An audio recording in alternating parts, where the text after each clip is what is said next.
Баршаңызға сәлем, сіздермен Гүлсая. Бүгін сіздерге бір ғана жұмыртқадан дайындалатын, ешқандай миксерді, пешті қажет етпейтін ең оңай торттың рецептімен бөлісетін боламын.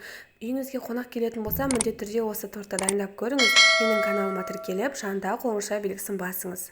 Ең алдымен осы бір жұмыртқамызды таза құрғақ ыдысымызға салып аламыз. Және де үстіне бір банка сгущенкамызды салып, толықтай жұмыртқамыз біріккенше араластырамыз. Міндетті түрде қоспаларыңыз бөлме температурасында болуы қажет. Толықтай араластырып алған соң елекке ұнымызды салып, аз-аздан қосып араластыратын боламыз. Мен елекке бір ас қасық қопсытқыш салдым, ол жері видеоға түспей қалыпты. Міндетті түрде төменге описание қалдыратын боламын.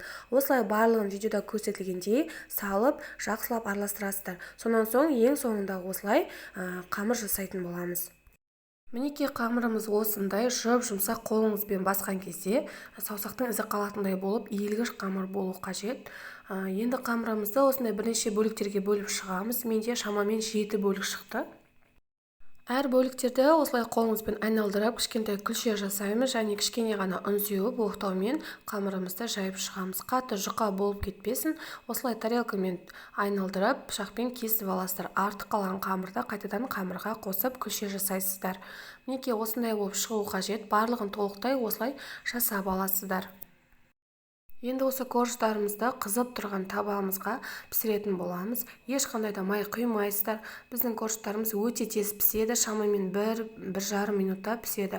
Бетінде осындай көпіршіктер пайда болғанда, екінші жағын аударатын боламыз. Екінші жағы да тура солай 1-1,5 минутта піседі. Корждарымызды орташадан сәл ғана жоғары отта пісіретін боламыз. Өте тез пісетін болғандықтан қарап тұрасыздар, күйіп кетуі мүмкін. Мінекей мен барлығын пісіріп алдым. Өте керемет, жұмсақ болып шығады. Міндетті түрде дайындап көріңіздер. Енді осы корждарды толықтай суытатын боламыз.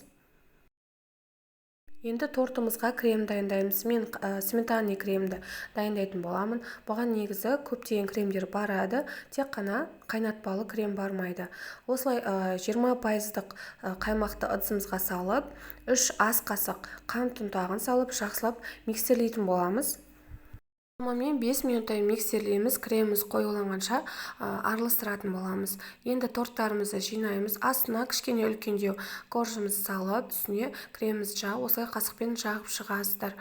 Ешқандай да қиындығы жоқ, осылай қайталап жасайсыздар. Енді осы кремімізді 1 сағатқа холодильникке қоямыз. Кішкене креміміз қатқаннан кейін үстіне әсемдейтін боламыз. Мен осындай клубникамен және де смородинамен әсемдейтін боламын. Ол бірақ міндетті емес, өз қалауыңызша жасасаңыздар да болады. Аяқ асты үйіңізге қонақ келетін болса, міндетті түрде осы тортты дайындап көріңіздер. Дәмі өте керемет. Менің видеом ұнаса, менің каналыма тіркелуді ұмытпаңыз. Сіздермен болған Гүлсая.